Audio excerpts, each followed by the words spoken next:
আসসালামু আলাইকুম গাইস, দেখেন আজ শুক্রবার নীলাদ্রি লেক হাজার হাজার মানুষ আসছে। দেখেন আপনারা, দেখে যা রে মায়ার মানুষ, দেখে যা রে, ঘুরে যা রে প্রেমের মানুষ, নীলাদ্রিতে ঘুরে যায়। তোর প্রেম যে সার্থক হবে নীলাদ্রি দেখিয়া, তোর প্রেম যে সার্থক হবে নীলাদ্রি ঘুরিয়া।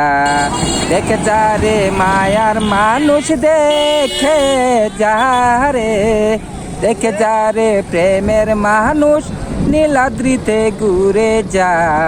তোর প্রেম যে সার্থক হবে নীলাদ্রি ঘুরিয়া, তোর প্রেম যে সার্থক হবে নীলাদ্রি দেখিয়া। আসুন, ভালোবাসার মানুষ থাকলে নীলাদ্রিতে আসুন। সুন্দর, আসেন আপনারা, বেড়ায় যান, দেখে যান নীলাদ্রি লেক।